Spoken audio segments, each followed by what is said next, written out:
अल्लाहुम्मा सल्लि अला सय्यिदिना मौलाना मुहम्मद बारिक वसल्लिम सल्लु अलैहि सलातु व सलाम अलैका रसूलुल्लाह सल्लल्लाहु अलैहि वसल्लम। और একবার দুই হাত তুলে বলেন তো আল্লাহু আকবার। फूल खिलने लगे रहमतों के दोनों आलम करीने में आए, दोनों आलम करीने में आए। मोहब्बत के साथ बोलिए सुभान अल्लाह। फूल खिलने लगे रहमतों के दोनों आलम करीने में आए, दोनों आलम करीने में आए। फूल खिलने लगे रहमतों के दोनों आलम करीने में आए। ओ महीना दुल्हन बन रहा था, ओ महीना दुल्हन बन रहा था, जिस महीने में सरकार आए, जिस महीने में सरकार आए। আমার আল্লাহ রাব্বুল আলামিন বলে বান্দা শোনো, আসমানের নিচে জমিনের বুকে তোমাদের বসবাস রয়েছে। নানান রকম সৃষ্টি আর নানান রকম মাযহাব আছে। আজকে মৌলবি হোক আর মৌলানা, মুয়াজ্জিন হোক আর মুতাল্লি, মুসল্লি হোক আর মুক্তাদি, ইমাম হোক আর গোলাম হোক, বক্তা হোক আর শ্রোতা হোক, সকল মানুষের একটা জিনিস প্রিয়। সবাই চায় আমরা আল্লাহকে কেমন করে রাজি করব, বিনিময়ে আল্লাহর ভালোবাসা কেমন করে পাবো। तमाम জগতের মানুষ যত রয়েছে আজকে যেদিকে যাই না কেন, যাকে জিজ্ঞাসা করেন সেই বলবে 40 দিন ধরে চিল্লা করি কিসের জন্য? শুধুমাত্র আল্লাহকে খুশি করার জন্য। আজকে একটা মাস রমজানের রোজা আদায় করি, জিজ্ঞেস করলে বলে মাওলানা কিসের জন্য করো? বলে আল্লাহকে রাজি করার জন্য। হিন্দু ভাইদেরকে দেখি এক হাঁটু গঙ্গার জলে নেমে এরা সূর্যের দিকে পূজা করে। ওম গঙ্গেশ্বরী মা জলেশ্বরী জগৎপতি মা জগদ্ধাত্রীময়ী। পৃথিবীর বুকে ওই সূর্য না হলে পরে আমরা দিনের মুখ দেখতে পেতাম না। সূর্য আছে বলে উজালা দেখতে পাই, সূর্য রয়েছে বলে দিনের মুখ দেখতে পাই। এই বলে সূর্যর পূজা করে। বলে কেন পূজা করছো? বলে সূর্যকে বানানেওয়ালা মহান আল্লাহ, তাকে রাজি করার জন্যে। যেই দিকেই যাই, গির্জায় যারা যাই ওদের জিজ্ঞাসা করলে ওরা বলবে মৌলানা আমরা গির্জায় যাচ্ছি আল্লাহকে রাজি করার জন্যে। যারা চার্চে যায় ওদের জিজ্ঞাসা করলে বললে মাওলানা আমরা চার্চে যাচ্ছি শুধুমাত্র আল্লাহকে পাওয়ার জন্যে। দুর্গা পুজো, কালী পুজো, জগদ্ধাত্রী পুজো, যত পুজো করুক না কেন জিজ্ঞেস করলে বলে মাওলানা এগুলো করছি আল্লাহর ভালোবাসা পাওয়ার জন্যে। তামাম জনা তামাম রকম নানান রকম কাজ বেছে নিয়েছে, সবারই একটাই উদ্দেশ্য মহান স্রষ্টার ভালোবাসার জন্যে। কিন্তু স্রষ্টার ভালোবাসা একতরফা হলে হবে না। তুমি যে দিন রাত আল্লাহকে ভালোবাসো, কিন্তু বিনিময়ে আল্লাহ তো তোমাকে ভালোবাসা দরকার। কিন্তু একটা কথা বলো, একবার কি জিজ্ঞেস করেছো রব্বুল আলামিন ইয়া আকরামাল আকরামিন মাবুদ তুমি বলো তোমার ভালোবাসা পাওয়ার জন্য কি করতে হবে? তখন আমার আল্লাহ বলে তুমি যেদিকেই যাও না কেন আমাকে ভালোবাসতে হলে, আমাকে রাজি করতে গেলে একটা জায়গায় যেতে হবে। বলে কোন জায়গায়? তখন আমার আল্লাহ বলেন কুল ইন কুনতুম তুহিব্বুনাল্লাহ। হাবিব গো আপনি জগৎকে বলে দিন যারা আল্লাহকে ভালোবাসতে চায়, যারা আল্লাহর ভালোবাসা পেতে চায় তারা যেন ফাত্তাবিউনি, তারা যেন আপনাকে ভালোবাসে। যারা নবীকে ভালোবাসলো ইউহিব্বুকুমুল্লাহ, আমি আল্লাহ তাদেরকে ভালোবাসবো। সুবহানাল্লাহ বলেন। আমার কথা বুঝতে পারছেন? একটু প্রবলেম হচ্ছে কি? আমি তাড়াতাড়ি বলি কেন বলেন তো? আমি আপনাদেরকে প্রথমেই বলি ইন্টারনেটে দেখেছেন আমি বেশিক্ষণ বক্তব্য রাখি না, 1 ঘন্টা, খুব জোর হলে 1.5 ঘন্টা টেনে টুনে। এতে অনেকজন বলে যে হুজুর এতক্ষণ এত অল্প সময় বলেন, অন্যান্য বক্তা তো 2.5 ঘন্টা 3 ঘন্টা বলে। আমি বলি ওদের 3 ঘন্টা কেন, 4 ঘন্টা আর আমার 1 ঘন্টা মেপে দেখো থেকে বেশি হবে। কারণ যেটাও 10 মিনিটে বলবে সেটা আমি 10 সেকেন্ডে বলি। এরই জন্য সময় একটু স্পিডে বলছি বলে অসুবিধা হচ্ছে, বুঝতে পারছেন তো? কথা বুঝতে পারছেন? তোতলা লাগে না তো? মানে ব্যাপারটা হচ্ছে আমার একটু অপারেশন হয়েছে, পুরো গলা কাটা রয়েছে, বুঝলেন তো? খুব কাঁচা 3 মাস হলো অপারেশন হওয়া, খুব টেনশনের মধ্যে আছি, শারীরিক অসুস্থতার মধ্যে। তো ইনশাল্লাহ দোয়া করবেন আল্লাহ পাক যেন আমাকে জলদি সুস্থ করে দেন, বলেন আল্লাহুম্মা আমিন। হ্যাঁ, তো এই যে বলতে পারছি, বক্তব্য দেওয়াটা বড় কথা নয়, এই যে হাজিরি দিয়েছি এটাই যথেষ্ট। যাই হোক, তো মোহাব্বতের সঙ্গে শুনেন তাহলে হবে। তো আমি কি বললাম, আল্লাহ কি বলেন, তামাম জাহানকে ভালোবাসার জন্য সবাই ভালোবাসার লেগে ছুটে বেড়াও, কিন্তু আল্লাহর ভালোবাসা পাওয়ার জন্য নবী মুস্তাফার দরবারে যেতে হবে। তখন অনেক লোক বলে, কেন নবীর দরবার যাব, নবীকে কিসের প্রয়োজন হলো, কেন নবীর কথা মানতে হবে? আরে নবীর কথা মানবো কেন, নবীর কথা শুনবো কেন? নবীর যদি প্রয়োজন হয়, আল্লাহকে ভালোবাসার দরকার নাই, বলে কি করতে হবে? বলে শুনে রাখো, কেবলমাত্র আমরা আল্লাহর উপাসনা করতে চাই, মহান আল্লাহকে হাকিম মানতে চাই, তাহলে তো নবীর প্রয়োজন হবে না। বললে না না না, এটাও আল্লাহ কোরআনে বলেন, ইউহাক্কিমুনাকা, যারা আল্লাহকে হাকিম মানতে চাও তারা আগে জানো নবীকে হাকিম মানো, তাহলে আল্লাহকে হাকিম মানা হবে। অনেক মানুষ আছে এরা বলছে নবীর ভালোবাসা, আল্লাহকে ভালোবাসতে গেলে নবীর দরকার হয়, আল্লাহকে হাকিম মানতে গেলে নবীর দরকার হয়, তাহলে আল্লাহকে ভালোবাসবো না। কেননা যেহেতু নবী লাগবে, যে দরকার নেই, আল্লাহকে হাকিমও মানবো না, শুধুমাত্র কেবলমাত্র আল্লাহর ইতায়াত আমরা করতে চাই। আমার আল্লাহ বলেন সেটাও সম্ভব নয়। কুল আতিউল্লাহ ওয়া আতিউর রাসূল, যারা আল্লাহর ইতায়াত করতে চাও আগে রাসূলের ইতায়াত করো, মহান আল্লাহর ইতায়াত করা হবে। তাই আমার আল্লাহ বলে, জগৎবাসী শোনো, যারা আমার ভালোবাসা পেতে চাই তারা ফাত্তাবিউনি, নবীকে ভালোবাসো, আর যারা নবীকে ভালোবাসলো ইউহিব্বুকুমুল্লাহ, আমি আল্লাহ তোমাদেরকে ভালোবাসবো আর ভালোবেসে ছেড়ে দিব না। ইয়াগফির লাকুম যুনুবাকুম ফাল্লাহু গফুরুর রহিম, তোমাদের গুনাহ সমূহগুলোকে আমি আল্লাহ মাফ করে দিব। সুবহানাল্লাহ বলেন। চাঁদা কালেকশন করার মতো সুবহানাল্লাহ কালেকশন করতে হচ্ছে। ওই বলবো তারপরে বলবেন নবীর মোহাব্বতে একবার সুবহানাল্লাহ বলে 80 কি করে নেকি পাবেন, বুঝলেন? ওই জোর জবরদস্তি সুবহানাল্লাহ কালেকশন করতে হবে, বলেন গো বলেন গো এই বলতে হবে, এরকম নয়। সোনামুখী বাপজিরা, আমার কথা তাহলে অসুবিধা হয় না আপনাদের বুঝতে, তাই তো? হ্যাঁ, জি জি জি, হ্যাঁ, ড্রেসের দিকে ফেসের দিকে লক্ষ্য করেন না, কথার দিকে লক্ষ্য করুন। হ্যাঁ, কথা কি বলছি, আজকাল আমাদের পেহচান লেবাস দেখে পরিচয় পাওয়া যায় না। লেবাস তো হচ্ছে বহুরূপী মাল, আমি তো যেখানে খুশি যেখানে যেমন তেমন ড্রেস পরতে পারি, বুঝলেন? কোথাও পাগড়ি পরি, কোথাও টুপি পরি, কোথায় পরি, তো ড্রেসটা আসল ফ্যাক্ট নয়, ড্রেসটা আসল মজু নয়। মেন হচ্ছে তোমার কথা কোন জিনিস। যদি কোরআন হাদিসের কথা বলো, আল্লাহ রসুলের শরীয়ত মোতাবিক কথা বলো, তাহলে তুমি যেই হও না কেন তোমাকে বুকে জড়িয়ে ধরে নিব। আর যদি শরীয়তের বিরুদ্ধে কথা বলো, আল্লাহ রসুলের নাফরমানি বিয়াদবিমূলক কথা বলো, তুমি যত বড়ই মুফতি আর যত বড় আলিম হোক, পায়ের তলে লাত রাখবো, লাত মারার যোগ্য তোমাকে মনে করবো না, বুঝলেন? তো এই হচ্ছে ব্যাপার। তো মন দিয়ে শুনুন, ইনশাল্লাহ আল্লাহ আল্লাহ রসুলের কথা বলবো। আগে আপনাদেরকে জিজ্ঞাসা করে নিই, রসুলের কথা বললে, নবীর কথা বললে আপনাদের রাগ হবে না তো? হ্যাঁ হ্যাঁ, মানে জিজ্ঞেস করে নেওয়া ভালো, কারণ তাছাড়া কি বলবো বলুন? অনেক মানুষ বিভিন্ন রকম মাযহাব রয়েছে, তো খুব টেনশন বটে, কোন দিকে যাব বলেন তো, খুব প্রবলেম। তো যাকগে, নবীর কথা শুনলে তো আমাদেরকে খুশি হবে, আনন্দ লাগবে, এতে তো দুঃখ করার কথা নাই, কারণ নবীর কারণেই তো নামাজ রোজা হজ যাকাত সব কিছু পেয়েছি। আল্লাহ যে ইয়া ওয়াহদাহু লা শারীক, এটাও তো নবীর কারণেই জেনেছি, বুঝলেন? অতএব নবীর প্রয়োজন হবেই, নবীর দরকার হবেই। এরই জন্য বলছি, আমি আল্লাহর কোরআন থেকে তেলাওয়াত করেছি, ওয়ালা তাহিনু ওয়ালা তাহজানু ওয়া আনতুমুল আলাউন ইন কুনতুম মুমিনিন, তোমরাই হবে জয়ী, তোমাদের হবে উচ্চ শির, তোমরাই হবে বিশ্বজয়ী, তোমাদের সম্মানের উচ্চ শিখরে তোমরাই থাকবে, কিন্তু শর্ত হলো একটা, ইন কুনতুম মুমিনিন, তোমাদেরকে মুমিন হতে হবে, বুঝলেন? এবার মুমিন হতে হবে, তাহলে মুমিন হতে গেলে কি করতে হবে আমরা তো সবাই জানি, ভালো করে বুঝবেন সোনামুখী আমার কথা, উল্টো পাল্টা বুঝবেন না। মানুষ বেশিরভাগ জালসা শুনতে গিয়ে ভুল বুঝে নেয়, আর ভুল বুঝে নিয়ে তখন উল্টো পাল্টা গন্ডগোল হয়ে যায়, বুঝেছেন? আপনাদের চাইতে মেয়েরা বেশি ভুল বুঝে, মেয়েরা নাই মনে হয় আজকে জালসায়, আজকে মহিলারা নেই নাকি? আচ্ছা, কোথায় আছে? পর্দায় না?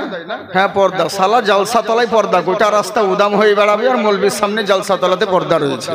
হ্যাঁ, একে পর্দা বলে না, জর্দা বলে পর্দার নামে। রাস্তার ধারে উদাম হয়ে বেরিয়ে বেড়াচ্ছে, মৌলানা ঢুকছে, মৌলানা গাড়ি ঢুকছে, তাও খেয়াল নাই। যখন ধাক্কা লেগে হুজুর মৌলবী এমনি করছে, কেন তোর হুঁশ নেই?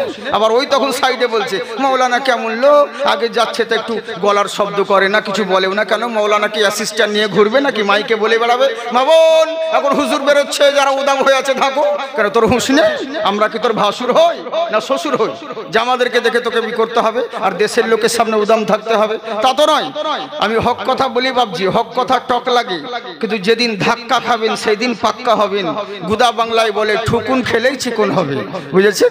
এই হচ্ছে ব্যাপার। তো যাকে ভুল বুঝবেন না, একটু মনোযোগ সহকারে শুনুন। হাত উঠিয়ে বলেন আল্লাহু আকবার। আজকে যারা এই মাহফিলে এসেছে ওরে আল্লাহ তাআলার রহমত পেয়েছে। সুবহানাল্লাহ বলেন। আমার গলা অত সুন্দর নয়, আমার মুজাফফর ভাই খুব সুন্দর আপনাদের সম্মুখে বক্তব্য রাখলেন, নাত পড়লেন। ওনার মতন গলা আমার নেই, কিন্তু আমার তো পাতিহাসের মতন ফ্যাঁস ফ্যাঁস ফ্যাঁস ফ্যাঁস করছে, বুঝলেন? তো যাকে তবু আল্লাহ পাক যাকে যেরকম আওয়াজ দিয়েছেন, তো ওনার মতন আওয়াজ মিষ্টি আমার নেই, কিন্তু যেটুকু হচ্ছে আছে দু একটা কলি পড়ছি আপনাদেরকে কমসে কম। সুবহানাল্লাহ তো বলেন, জোরে বলেন সুবহানাল্লাহ। হ্যাঁ, দূর করিতে এলো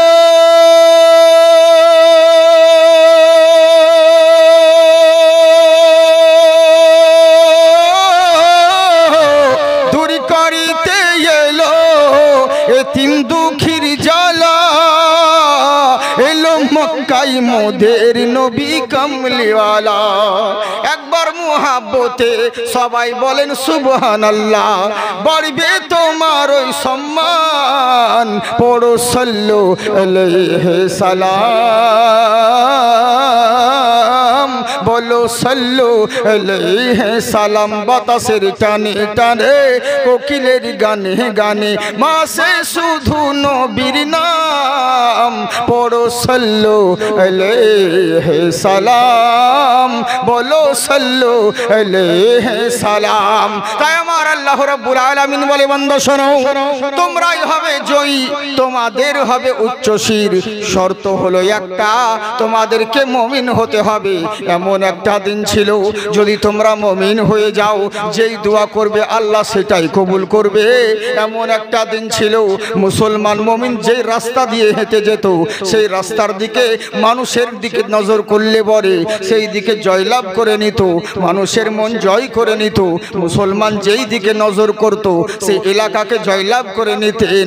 কোনো হাতিয়ারের প্রয়োজন ছিল না, কোনো ম্যাজিস্ট্রেটের প্রয়োজন ছিল না। কিন্তু চিন্তা করুন, এমন একটা দিন ছিল, মুসলমান যেই দিকে যেত সেই দিকেই সম্মানের উচ্চ শিখরে থাকতো। এখন এমন একটা দিন চলে এসেছে, যেই দিকেই মুসলিম যাচ্ছে সেই দিকেই লাঞ্ছিত আর পদদলিত অপমানিত হচ্ছে। এর জন্য বোঝা গেল, এর জন্য দায়ী অন্য কোনো মোল্লা নয়, এর জন্য দায়ী কেবলমাত্র আমরা। তাই তো আমরা নয় বাবজি, আমরাই দায়ী। মুসলমানের ওপর দিক বিদিক যেদিকেই যাচ্ছি শুধু অত্যাচার আর জুলুম নির্যাতন চলছে। তখন এবার লোকে বলছে কি করব হুজুর, আল্লাহ কি করেছে? না না না, এই যত মুসিবত বালা আসছে এর জন্য কেবলমাত্র তোমরা দায়ী রয়েছো। বলে কেমন করে? আপনাদের এই মাকালগাছা গ্রামের ওই সামনে দেখলাম, ওই জায়গা হয়তো রাস্তার ধারে কিছু দূর যেতে গিয়ে ধরুন একটা বড় জামের গাছ আছে। এবার মাকাল গ্লাসের হুজুররা সবাই মিলে, মুরব্বীরা এরা সবাই মিলে গাছের গোড়ায় চিন্তা করে, এত বড় জামের গাছ, কেউ যদি থাকতো রে গাছে উঠে আমাদের জন্য জাম পেড়ে এনে দিত, আমরা সবাই মিলে ভাগ করে খেতাম। মনে মনে চিন্তা করছে। এখনো সময় ইমাম সাহেব চলে এসে বলছে, আমি হলাম মুফতি সাহেব, ইমাম সাহেব আমাকে গাছে উঠান, আমি আপনাদের জন্য জাম পেড়ে এনে বেটে সবাই মিলে খাবো। তখন সাইড থেকে ফতোয়া দিয়ে দিল, মৌলবীর গাছে উঠা জায়েজ নয়। বুঝলেন? এই মৌলানা বলছে আমাকে বলো, আমি গাছে উঠাও, আমি তোমাদের জন্য জাম পেড়ে এনে খাবো। তো এই সাইড থেকে ফতোয়া দিয়ে দিল, মৌলবীর তো গাছে উঠা জায়েজ নয়। বলে ঠিক আছে, মৌলবী চলে গেল। আর একজন হুমড়া চুমড়া মানুষ বলছে, আমি মেম্বার, আমি সমাজের সেবা করি, আমি নেতা মানুষ, আমাকে গাছে উঠাও, আমি তোমাদের জন্য জাম পেড়ে এনে বেটে সবাই মিলে খাবো। বলে বাবা তুমি হলো যোগ্য মানুষ, চলো। সবাই মিলে ছেড়ে ছুড়ে গাছে উঠিয়ে দিল, বুঝলেন? গাছে উঠিয়ে দিল। এবার নিচে এরা ওন্না বিছিয়ে বসে আছে, জাম পড়বে আর খাবো। কিন্তু কথা ছিল জাম পড়ার, কিন্তু এবার দেখছে শুধু জাম নয়, শুধু আঁঠি পড়তে আছে। উপর দিকে তাকিয়ে দেখছে ও একাই জামগুলো খাচ্ছে আর আঁঠিগুলোকে নিচের দিকে ফেলছে। তখন বলছে কি হলো রে, এরকম তো কথা ছিল না, কথা ছিল জাম পেড়ে এনে আমাদেরকে সবাই মিলে ভাগ করে খাবো, এনে দিবে। এখন দেখছি ও জামগুলো খেয়ে নিচ্ছে, আমাদের বেলায় শুধু আঁঠি ফেলছে।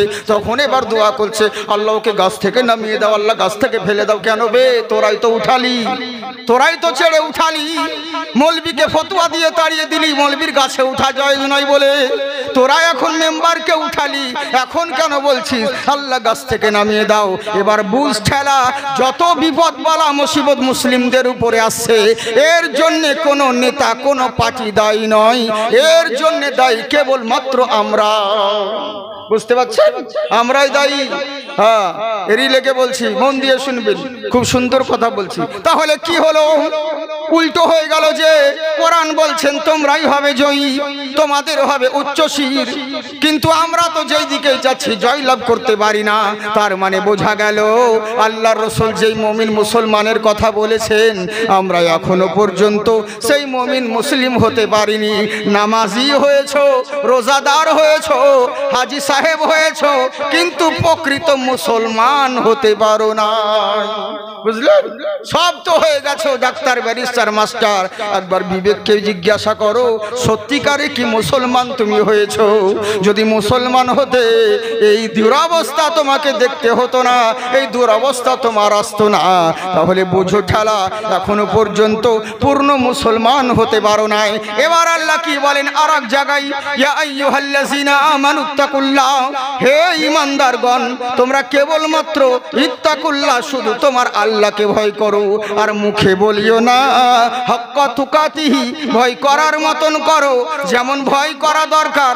ওয়ালা তামুতুন্না, ততক্ষণ পর্যন্ত মরবে না, ইল্লা ওয়া আনতুম মুসলিমুন, যতক্ষণ পর্যন্ত পূর্ণ মুসলমান না হবে। কেননা যদি মুসলমান হয়ে যাও, ফামান তাবিয়া হুদায়া ফালা খাউফুন আলাইহিম ওয়ালা হুম ইয়াহজানুন, যারা হেদায়েত পেয়ে গেল, যারা ঈমানদার হয়ে গেল, তাদের ভয় নেই ইহ জগতে এবং পরজগতে। কারণ আমি আল্লাহ তাদের জিম্মা নিয়ে নেব। যাদের জিম্মা মহান আল্লাহ নেয়, তাদের কি কোনো মূল্য ক্ষতি করতে পারে ভাই? কেউ পারে নাই। তার মানে বোঝা গেল আমরা এখনো পর্যন্ত মুসলমান হতে পারি না, এখনো বক্তব্য শুরু করি নাই। বুঝলেন? হেডিং চলছে, কারণ অবস্থা দেখে ব্যবস্থা করতে পারে। বাবারে খুব হজুরে হওয়া আছে, তো দেখে নেবা, হালকা করে দিন, গরিব মানুষ হতে লাগবে। ঠিক আছে, জি জি জি জি, বেচারা সাদা ভাই আমার খুব মেহনত করছে। হ্যাঁ, যাকগে আল্লাহ পাক তিনাকে আবাদ রাখুক, কোনো ব্যাপার নেই। সকলকেই এই মাদ্রাসার আলিমগণ রয়েছেন, তলবা ইজাম রয়েছেন, আমার যা বলবেন বলেন। মাদ্রাসার ভেতরে যদি না যেতাম তাহলে বুঝতে পারতাম না। ভাগ্য আমাকে সাদা ভাই নিয়ে গেলেন ওইদিকে, তো ভেতর দিকে দেখলাম সত্যি জান জুড়িয়ে গেল মাদ্রাসা দেখে। এত সুন্দর গো, মানে যে ভাই মাদ্রাসার ছক বা যে সিস্টেম রয়েছে, ওরে পার্কের চাইতে এটা কোনো কম নয়, এত সুন্দর। বুঝলেন? তো যাকে বাথরুম যে কথা আছে আমি তো গুনতে পারলাম না, শুধু শিক্ষক আর ছাত্র ওইটা গুনলাম, লেখা রয়েছে। বুঝলেন? তো এত সুন্দর জায়গায় মাদ্রাসা রয়েছে। আল্লাহর কাছে দোয়া করি আল্লাহ এই মাদ্রাসা শুধু নয়, মাদ্রাসার আলিম এবং তোলাবা সকলকেই যেন তুমি আবাদ রেখো, বলুন আল্লাহুম্মা আমিন। যাকগে মাশাআল্লাহ, শুনুন মন দিয়ে বাবজি শোনা মুখে আমার। তবে একটা কথা আপনাদেরকে বলি, একবার মধ্যে মাঝে জিজ্ঞেস করলে সুবহানাল্লাহ আলহামদুলিল্লাহ বলবেন, নইলে পরে বুঝতে পারবো না। কারণ কেন জানেন? আপনারা ইন্টারনেটে দেখেছেন আমাদের সামনে দর্শকের লক্ষাধিক লোকের ব্যাপার হয়। তো যেই লোক লক্ষাধিক লোকের সামনে কথা বলে, হঠাৎ করে সামনে যদি 1000-2 কথা লোক পড়ে যায়, ইঞ্জিন গরম হতে তো আর 3 ঘন্টা লেগে যায়। বুঝতে পারছেন? আর বাংলাদেশে তো প্রবলেম হয় না, বাংলাদেশের মানুষ তো কোনো কিছু বলতেই হয় না। ও কিছু বলতে যাব তার আগে ঠিক সুবহানাল্লাহ একদম জোরে চিল্লিয়ে উঠছে। হ্যাঁ, তবে ওরকম বলিয়েন না, বাংলাদেশের মতন ওরকম আনাড়ি হয়েন না, তালকানা। মানে ওরা যা বলবে তাই ঠিক। মানে বক্তা উঠেছে, আপনারা নেটে আমার কথা শুনেছেন, কেউ কেউ বলছে যে এটা জাকির হোসেন চতুর্বেদী না, এটা অন্য কিছু। চতুর্বেদী বটে, আয়ুর্বেদী নয়, বুঝলেন তো। একটাই মাল অরিজিনাল পিস আছে, এর নকল এখনো হয়নি। শারীরিক অসুস্থতার কারণে একটু প্রবলেম হচ্ছে, বুঝতে পারছেন না। হ্যাঁ, আওয়াজ বসে আছে তাই, কিন্তু ওটাই রয়েছি। তো এরই জন্য কিছু কিছু পুরাতন কথা বলছি, যেন বুঝতে পারেন যে হ্যাঁ ওটাই বটে। দেখুন মানে কেমন হয় অবস্থা। মানে বাংলাদেশে জালসা করতে গিয়ে খুব ভালো লাগে, কিন্তু আবার আর এক দিক দিয়ে বিরক্ত লাগে খুব। কেন বলেন তো? মানে যা বলবে সবই পাবলিক ঠিক। বক্তা উঠে বলছে কেউ বেগুন খাবেন না, ওকে বেগুন তরকারি দিয়েছে, বলছে বেগুন খাবেন না, বেগুনে অ্যালার্জি আছে, চুলকানি আছে, কেউ বেগুন খাবেন না। বলেন ঠিক না বেঠিক? পাবলিক বলছে ঠিক। ওর পরে প্রধান বক্তা স্টেজে উঠেছে, উঠে বলছে না বাবা, বেগুন যার মধ্যে আছে অগণিত গুণ, বেগুনের মধ্যে ভিটামিন আছে, উপকার আছে, হাদিসে জায়েজ রয়েছে, সবাই বেগুন খাবেন। বলেন ঠিক না বেঠিক? পাবলিক বলছে ঠিক। সালা সবই ঠিক, তালকানা, বুঝলেন? মানে জোশে পড়ে হুঁশ খেয়ে দেয়, সুবহান আল্লাহ বলতে গিয়ে তুফান আল্লাহ বেরিয়ে যায়। এই তো হচ্ছে অবস্থা। ওরকম যেন না হয়। বাদ্য শোনামুখী আমার মোহাব্বতের সঙ্গে দুই হাত তুলে বলেন আল্লাহু আকবার। নফরত করোগে तुम तो मोहब्बत करेंगे हम, इंसानियत के दम पे हुकूमत करेंगे हम। तुम लोग क्या करोगे? हुकूमत करेंगे हम, हुकूमत करेंगे हम। संसद भवन में रोज तिलावत करेंगे हम, संसद भवन में रोज तिलावत करेंगे हम। তাই আমার আল্লাহ পাক বলে বান্দা শোনো, দুনিয়ার বুকে তোমরা সব জায়গায় জয়ী হবে, শুধু শর্ত হলো একটা, তোমাদেরকে মুমিন হতে হবে। মুমিন কাকে বলে? আল্লাহর রাসূলের ফরমাবরদারি যারা করলো, আল্লাহর রাসূলকে যারা মোহাব্বত করলো, তারাই প্রকৃত মুমিন হলো। নবীর মতের সঙ্গে যাদের মত মিললো, তারাই প্রকৃত নবীর উম্মত হলো। নবীর মতের সঙ্গে যদি কারো মত না মিলে, তুমি সব হতে পারো, নবীর উম্মত না হবে। কেমন মত চিন্তা করুন, কেমন সাহাবীরা নবীকে ভালোবাসতেন। হযরতে আবু তালহা রাদিয়াল্লাহু তাআলা আনহু নবী মুস্তাফার দরবারে গেলেন, ইয়া রাসূলুল্লাহ, নবী গো, ফিদাকা আবি ইয়া উম্মি, আপনার পদতলে আমার পিতা মাতা কুরবান হয়ে যাক। হুজুর গো, আমাকে আল্লাহ একটা সন্তান দিয়েছে, দীর্ঘদিন ধরে অসুস্থ রয়েছে, হুজুর কিছু একটা ব্যবস্থা করুন। নানান রকম চিকিৎসা করলাম, নানান রকম হেকিম কবিরাজ দেখালাম, কোনো মতেই কিচ্ছু ভালো হলো না। আপনার দরবারে এসেছি, কিছু একটা ব্যবস্থা করুন হুজুর গো। আমার নবী বললেন, শোনো, খাইরিহি ওয়া শাররিহি মিনাল্লাহি তাআলা, ভালো মন্দ যা কিছু হয় সবই তোমার তাকদীরের উপরে। কারণ তোমার নসিবে যদি ভালাই লেখা থাকে, কেউ খারাপ করতে পারবে না। তোমার নসিবে যদি খারাপ লেখা থাকে, কেউ ভালো করতে পারবে না। এর জন্যই বলে তকদীর হে বদনসিব তো সৈয়দ क्या करे, और सर पे गिरी पहाड़ तो फरियाद क्या करे। নসিব খারাপ থাকলে কিচ্ছু করা যাবে না, আর হিলাতে হবে না। হ্যাঁ, কেমন হলো তোমার যদি ভাগ্য খারাপ থাকে, তোমার নসিবে যেটা রয়েছে সেটা হতেই হবে। ভালো মন্দ সবই তাকদীরের উপরে। তবে আমার সাহাবা শোনো, তুমি চিন্তিত হইও না, তুমি ঘাবড়িয়ে যেও না। তোমার ছেলের যদি মরণ রয়েছে, তাহলে জানবে আল্লাহ তোমার ভালাই লিখে রেখেছে। আর যদি তোমার ছেলে বেঁচে যায়, তাহলে জানবে এতেও ভালাই রয়েছে। বলে কেমন করে?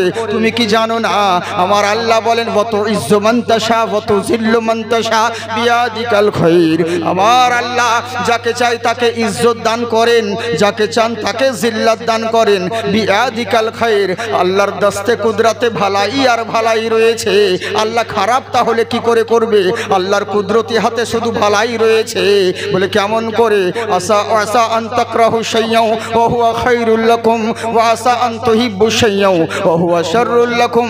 জেনে রাখো, এমন কোন জিনিস রয়েছে যেই জিনিসটাকে তুমি মনে করছো এটা আমার ভালাই রয়েছে, কিন্তু না না না, ওটার মধ্যে আল্লাহ নিশ্চয় খারাপ লিখে রেখেছে। আবার এমন জিনিস জিনিস আছে যেটাকে তুমি খারাপ ভেবে দূরে ফেলে দিচ্ছ, দেখা গেল ওর মধ্যে আল্লাহ তোমার জন্য ভালাই রেখেছে। আল্লাহু ইয়ালামু ওয়া আনতুম লা তা'লামুন, এটা কেবলমাত্র আল্লাহ জানেন, তোমরা কেউ জানো না। তাই এটুকু বিশ্বাস করো, আল্লাহ যেটা করেন সেটা ভালোর জন্য করে, কারণ আল্লাহ কারো খারাপ করে না। মহান আল্লাহ যেটা করেন সেটা ভালোর জন্য করেন। বলে তাই নাকি? বললে হ্যাঁ। সাহাবী শোনা মাত্র নবী মুস্তাফার কথা উনি একটু মনে শান্তি পেলেন, ছেলেকে কোলে নিয়ে আছেন, এদিকে সাহাবীরা বলতে আছেন শোনো গো, আমার আল্লাহর উপর ভরসা করো, আল্লাহ যেটা করেন সেটা ভালোর জন্য করে। নবীর দরওয়াজা থেকে বাড়ির দিকে রওনা হলো। এখনো সময় সাইড থেকে এক ইহুদি বলল, আচ্ছা বলো তো তালহা, তুমি কোথায় গিয়েছিলে ছেলেকে নিয়ে? নবীর কাছে গিয়ে কি লাভ হবে? তুমি ডাক্তার কবিরাজ ভালো করতে পারলো না, তো তোমার নবী কেমন করে ভালো করবে? আবু তালহা বলছে শোনো, আমার ছেলে যদি মরে যায় এতে আমার কোনো দুঃখ নাই, কিন্তু নবীর বিরুদ্ধে কথা বলবে না। বলে কেন? এত নবীকে তুমি ভালোবাসো। আবু তালহা বলছে শোনো, কেন ভালোবাসবো না? নবীর কারণে সব কিছু পেয়েছি, নিজের জীবন চলে যায় তবু রাজি আছি, কিন্তু বেঁচে থাকাকালীন নবীর অপমান কোনোদিন সহ্য করব না। বুঝলেন? বলে কেন এত ভালোবাসো? বলে কেন ভালোবাসবো না? বলে কিসের জন্যে? বলে নবী তো সব। বলে তাই নাকি? বললে হ্যাঁ। বলে কে বলেছে তোমাকে? বললে শোনো গো, আমার নবীর মতন কেউ হয়নি আর হবে না, যদি নবীর মতন অন্য কেউ হতে পারে নিয়ে এসো, তাহলে তার দরবারে যাব, কিন্তু কোথাও খুঁজে পাবে না। আল্লাহ, আমার আল্লাহ হলেন ওয়াহদাহু লা শারীক, আমার আল্লাহর যেমন কোনো শরীক কেউ নাই, তেমনি আমার নবী হলো সানি নেই, আমার নবীর মতন দ্বিতীয় কেউ কোথাও কোনো সানি নেই। বলে তাই নাকি? বললে হ্যাঁ। বলে আচ্ছা বলো তো দেখি। বলে এই কথা কে বললো তোমাকে? বলে আমার কাছে প্রমাণ রয়েছে। বলে কি প্রমাণ? বলে কোরআন রয়েছে। বললে কোরআন একটু শোনাও। যখন আবু তালহা কোরআন তেলাওয়াত করতে লাগলো, ইহুদি কিন্তু মনে মনে ঝুমতে লাগলো। আর কেনই বা ভালো লাগবে না? দুনিয়াতে আছে যত মধু আর চিনি, সব থেকে মিঠা হলো কোরআনের বাণী। উনি কোরআন তেলাওয়াত শুনতে আছে, ইহুদি বলে উঠলো শোনো, এ তো মুসলমানদের কিতাব, এ তো তোমাদের ধর্মের কিতাব, ওই কিতাবের কথাই আমরা মানব না। বললে তাই নাকি? বললে হ্যাঁ। একটা এখনো অনেক মানুষ রয়েছে, এরা সবাই বলে মুসলমানদের কোরআনের কথা কেন বিশ্বাস করব, কোরআনের কথা আমরা মানব না। বলে কেন? বলে আমরা কোরআনের কথা কেন মানতে যাব? কোরআন তো মুসলমানদের জন্য, টুপিওয়ালাদের জন্য নাজিল হয়েছে। এটা তোমার ভুল ধারণা। আরে কোরআন কোনো মুসলমানের জন্য নয়, সমগ্র সৃষ্টি জগতের জন্য হেদায়াতের উদ্দেশ্যে আল্লাহ পাক কোরআন নাজিল করেছে, নির্দিষ্ট কোনো জাতির জন্য নয়। বললে তাই নাকি? বললে হ্যাঁ। অনেক মানুষ আছে সনাতন ভাইরা, হিন্দু ভাইরা, এরা বলে কোরআনের কথা মানব না, তোমার কোরআন তো তোমার ধর্মের কথা বলবে, তোমার নবীর কথা বলবে, আমরা কেন মানতে যাব? বলে কোরআন তোমাকে মানতে হবে না, তোমাদের ধর্মগ্রন্থ খুলে দেখো, তাহলে বুঝতে পারবে। বলে কেমন করে? আজকে মসজিদে বলছো আজান দিতে দেব না, কোথাও কোথাও মাইককে ফেলে দিচ্ছ, মসজিদের মিনারে উঠে ফেসবুকে স্ট্যাটাস ছাড়ছো, মসজিদের মিনারে উঠে মাইক খুলে দিয়ে পতাকা টাঙাচ্ছ, বজরঙ্গি দলের পতাকা উত্তোলন করছো, লোককে দেখাচ্ছ দেখো আমরা কত ক্ষমতাবান, আমরা কত কি করতে পারি।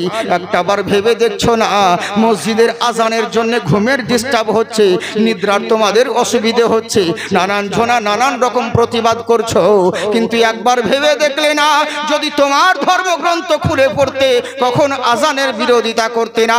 বলে কেমন করে? ওম অন্তিম মহারিষি উজ্জ্বলম পধারিত সর্বেষ্টমী ওমকার মহালক্ষ্যম দয়ামতিনাহা। পৃথিবীর বুকে এমন একজন অন্তিম মহারিষি জন্মগ্রহণ করবে যিনি প্রত্যেকটা মানুষকে উচ্চালম পরাপ শান্তি, উচ্চ স্বরে উচ্চ আওয়াজে কল্যাণের জন্য ডাক দিবে, শান্তির জন্য ডাক দিবে। আমরা মসজিদে বলি হাইয়া আলাস সালাহ, হাইয়া আলাল ফালাহ, এসো নামাজের দিকে, এসো কল্যাণের দিকে।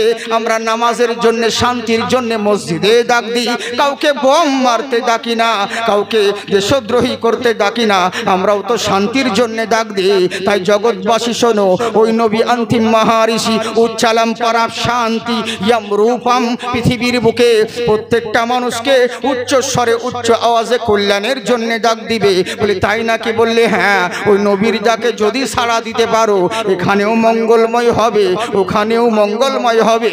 তোমরা ভেবে নিয়েছো নবীর ডাকে সাড়া দিব না, ক্ষমতার জোরে যা ইচ্ছে তাই করব।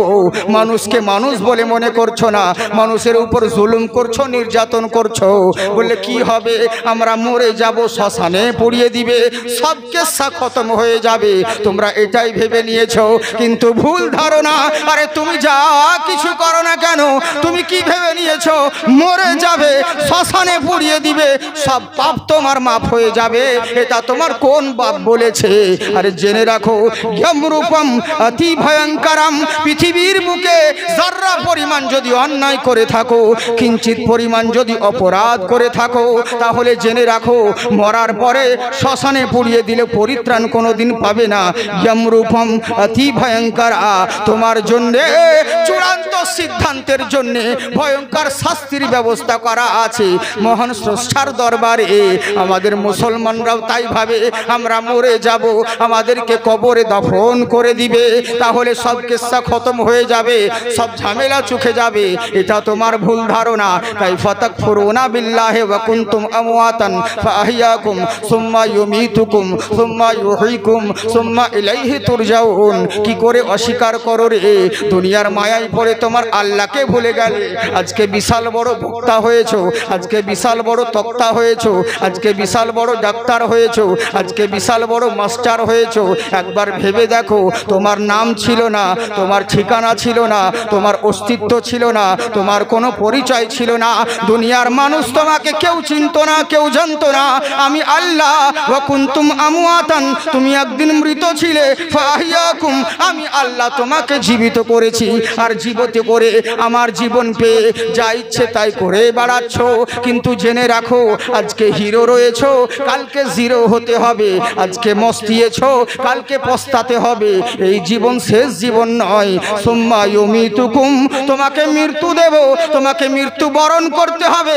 আর কি ভেবে নিয়েছো মরে গিয়ে কবরে নামিয়ে দিবে, সব কেসা খতম হয়ে যাবে, মাটি দিয়ে চলে আসবে, সব পাপ মাফ হয়ে যাবে? না না না, সুম্মা ইলাইহি তুরজাউন। কঠিন সিদ্ধান্তের জন্য খোদার কাঠ গড়ায় হাজির হতে হবে। বুঝতে পারছেন আমার কথা? বুঝতে পারছেন আপনারা?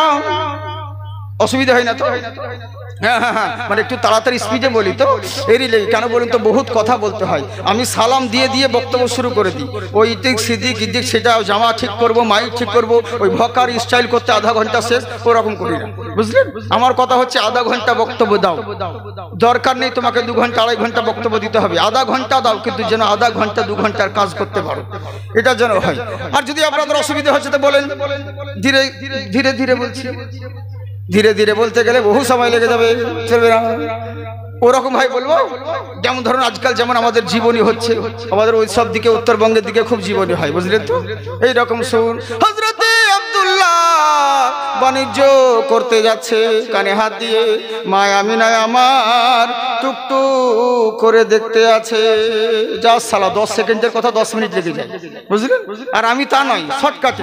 আব্দুল্লাহ বাণিজ্যে যাচ্ছে, মা আমিনা দেখতে আছে, কেসা খতম, 10 সেকেন্ডে শেষ, বুঝলেন? এই হচ্ছে ব্যাপার। এরই লেগে টাইমের দিকে লক্ষ্য রাখবেন, বুঝলেন তো?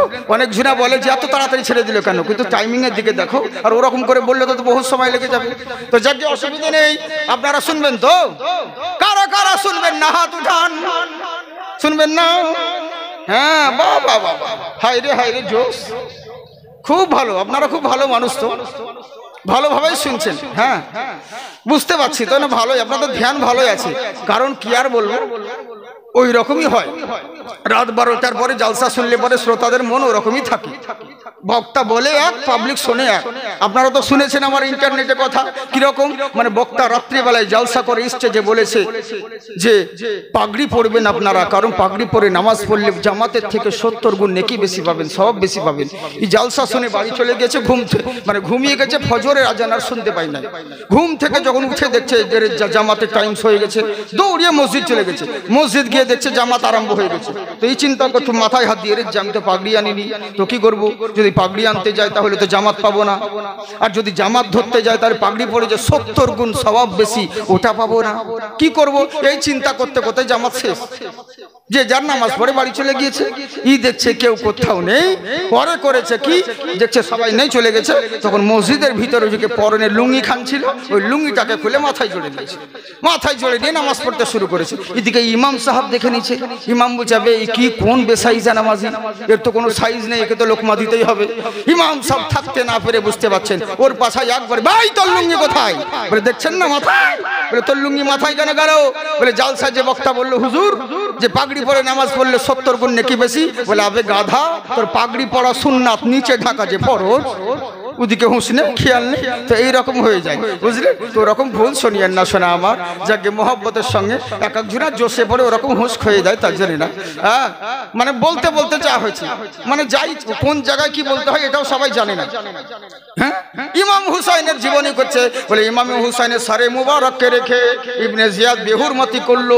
একজনের চোখ খুলে বলছে সুবহানাল্লাহ, ওই যা বাবা মোল্লা, তবে এখানে কি সুবহানাল্লাহ বলতে হয় নাকি?